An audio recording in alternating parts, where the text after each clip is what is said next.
Baik teman-teman, kita lanjutkan ya. Nah, tadi kita kan udah bahas nih terkait distorsi terkait aset gitu.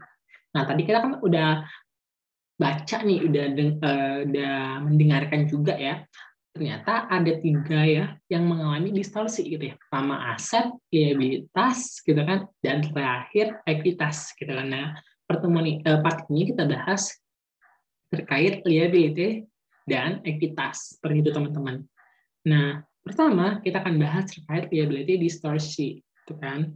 Nah, di liabilitas distorsi ini berarti kan dia ambiguitas terkait apa namanya? Ya liabilitas ataupun kewajiban seperti itu teman-teman, gitu kan. Nah, jadi pertama kewajiban telah terjadi, gitu kan. Di sini tuh katanya biasanya ada sedikit ambiguitas tentang apakah suatu kewajiban telah terjadi, gitu ya. Kalau di sini misalnya perusahaan perangkat lunak menerima uang tunai dari pelanggannya untuk lisensi perangkat lunak 5 tahun. Haruskah perusahaan melaporkan uang tunai penuh sebagai pendapatannya atau harus sebagian darinya mewakili komitmen berkelanjut kepada pelanggan untuk melayani dan mendukung perjalanan lisensi. Nah, jadi ya kayak aku bilang tadi ya, di sini itu dia bilang kapan pengakuan terhadap kewajibannya, gitu kan. Di sini kan dia udah menerima sebenarnya, dia menerima si uang tunai ini dari pelanggan untuk 5 tahun. Nah, tapi itu kan sebenarnya kita nggak boleh ya sebenarnya nggak boleh mengakui apa namanya penerimaan itu langsung sekaligus gitu kan. Ya kita harus juga beri kewajiban kita gitu kan. Jadi harus balance ya, make sense ya. Jadi ketika kita mengakuinya semua, kan nggak boleh. Ya, kita akan mengakui setiap tahunnya, misalnya setiap tahunnya sekian, tahun berikutnya sekian gitu. Jadi kewajiban juga kita lakukan setiap tahunnya gitu ya. Jangan sampai kita mengakuinya itu sekarang gitu kan, tiba-tiba kewajibannya belum kita lakukan. Gitu. Padahal ini kan belum dilakukan ya. Dia di 1 Januari dikasih duitnya gitu, uang tunai. Tapi untuk 5 tahun gitu kan, masa kita langsung kita akuin semuanya di situ gitu kan. Nah itu kan kadang bingung gitu ya. Kapan nih kita harus ngakuin? Kapan kita harus mengakuin uang tunai tadi, itu pendapatan tadi gitu ya. Nah, lalu pengukuran kewajiban. Kewajiban yang terlalu rendah mungkin timbul dari insentif untuk melebih-lebihkan pendapatan, insentif untuk mengecilkan jumlah utang, kesulitan dalam memperkirakan jumlah komitmen keuangan masa depan. Nah, kalau di sini itu artinya kan pengukuran kewajiban. Kadang kita sebenarnya ya kewajiban itu tuh kan utang kan banyak yang bilang nih utang itu nggak bagus ya, nggak baik gitu. Jadi orang itu kayak memandang itu satu sisinya aja gitu ya. Katanya nggak baik nih utang gitu. Jadi kalau misalnya nih perusahaan dilihat utangnya besar gitu kan, otomatis kayak dibilang, ih utangnya kok besar banget ya gitu ya. Ngapain aja nih, untuk apa aja nih gitu kan, banyak nih timbul-timbul gitu kan. Jadi kan sehingga pihak manajemen gitu, pihak manajer gitu kan, pihak perusahaan ya berinisiatif gitu ya untuk mengecilkan jumlah utangnya gitu. Jadi ketika jumlah utangnya nih dilihat, oh aset perusahaan ini tuh ternyata besar loh ya, utangnya sedikit nih gitu kan. Berarti kan ekuitasnya tinggi nih. Kalau misalnya asetnya gede nih, liabilitasnya kecil, berarti ekuitasnya juga gede gitu ya. Nah kan ekuitas itu kayak selisihnya aja gitu, net asetnya lah ya. Kita belajar di AKL gitu kan. Oke, berarti kan bagus nih perusahaannya. Itulah salah satu apa namanya ya, bias terhadap kewajiban gitu ya. Kalau di sini itu ada contohnya gitu ya kan. Ketika Samsung Galaxy Note 7 memiliki masalah pada baterai sehingga meledak, banyak sekali garansi yang diklaim pelanggan melebihi estimasinya. Samsung pun mencatat kewajiban garansi terlalu rendah saat itu sehingga agak kewalahan, gitu ya. Jadi ataupun kayak misalnya mobil Honda yang airbag-nya bermasalah sekitar 4 tahun sehingga semua global produksinya harus ditarik gitu ya. Jadi kayak misalnya kayak apa namanya, ataupun kayak di sini katanya insentif untuk melebih-lebihkan pendapatan, ataupun kayak bisa kita lihat kayak misalnya klaim terkait garansi ya, garansi.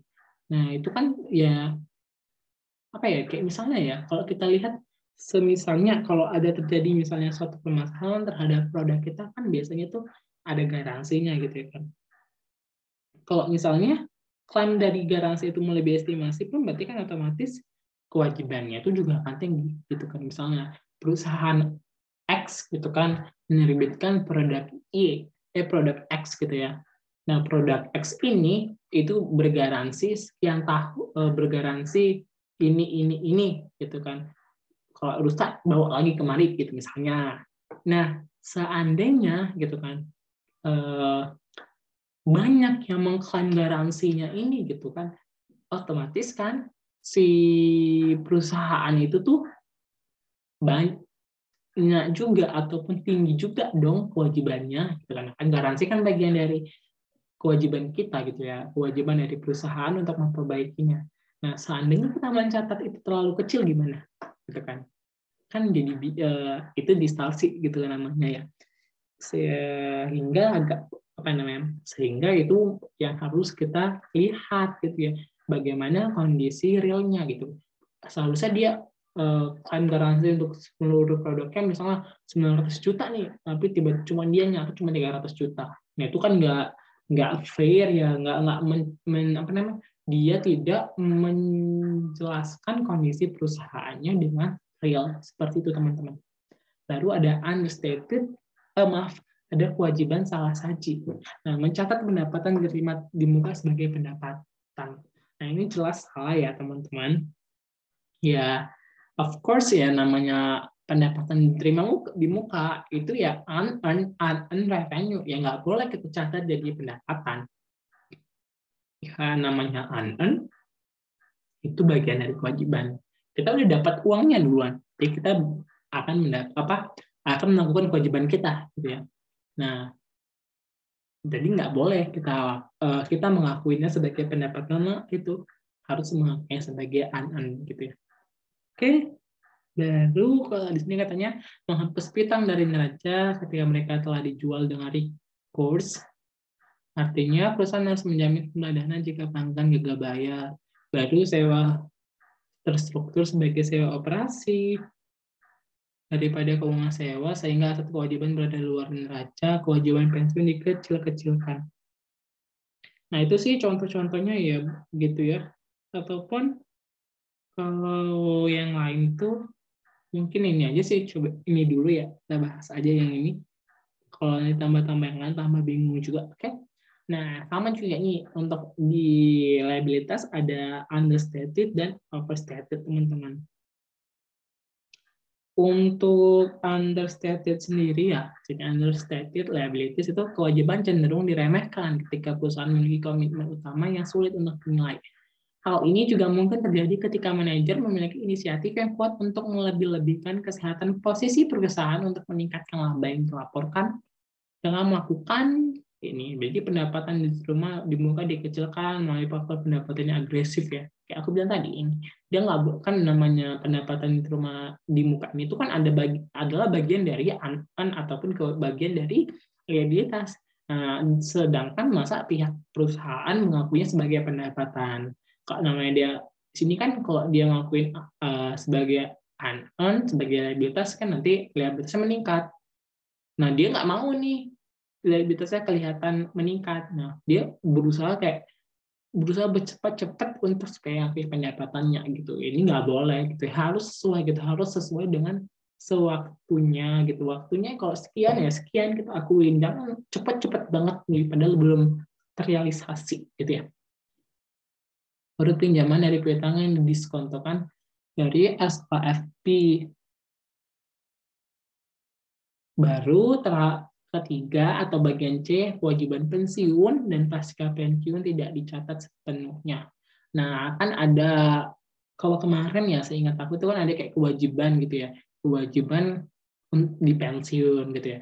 Namanya kalau kita nih, kalau di sini aturan akuntansi mengharuskan manajer untuk memperkirakan dan melakukan present value komitmen yang telah diperoleh karyawan selama tahun kerjanya, memperkirakan kewajiban itu subjektif. Namanya kewajiban pensiun berarti kita akan membayar membayar pensiun kepada orang yang pensiun ya, perusahaan. Nah, kewajiban kita tuh kita misalnya kayak kita buat aja kecil-kecil ataupun tidak dicatat sepenuhnya gitu. Kita kan namanya pensiun ini kan kewajiban perusahaan untuk kayak memberi gaji yang sesuai gitu kan. Nah, itu kan kita berarti kan itu kewajiban gitu. Nah, kita mencatatnya kecil ataupun tidak sepenuhnya, itu pun menjadi distorsi. Baru kewajiban jangka panjang untuk sewa berada di luar neraca. Nah, terus ini aset dan kewajiban sewa utama dapat dikecualikan dari neraca jika yang perusahaan menyusun transaksi sewa agar sesuai dengan definisi akuntansi sewa operasi. Kalau ini tuh kayak lebih apa ya namanya teman-teman, kayak misalnya kadang kita kayak disewa kan ada leasing gitu kan, ada financial sama operating. Jadi kayak ada yang kalau misalnya operating itu sekian tahun gitu ya, misalnya berapa ya, kurang dari 1 tahun ya, atau aku lupa gimana kan, seingat aku 1, baru yang misalnya kayak yang kemarin kita cari gitu ya, kalau dia misalnya ada transfer kepemilikan, ada bergen purchase itu, baru ada termin sewa lebih dari 75%, kita akan mengakui sebagai finance lease. Kalau enggak, ya kita ngakuinya sebagai operating lease gitu ya teman-teman. Nah, kadang banyak tuh yang salah mengakuinya gitu, salah mengakuin supaya kenapa? Karena kan kalau kita mengakui sebagai operating lease gitu ya, kita kan nggak ada ngakuin leasing liability-nya gitu ya kan. Tapi kan kalau kita mengakuin kalau kita mungkin pakai finance list kan ada list liability-nya, ada kewajibannya gitu kan, gitu teman-teman. Ataupun yang lain sih itu biasanya gitu. Kadang kan kalau kita di kewajiban juga dia leasing itu kan ada, kalau di finance list itu kan ada pengakuan asetnya gitu, ada right of use aset. Sedangkan kalau di di operating kan tidak ada. Seperti itu teman-teman. Itu sih salah satu yang distorsi ya. Kadang banyak yang juga perusahaan-perusahaan itu kayak jadi menutup-nutupinya ataupun kayak distorsinya di situ.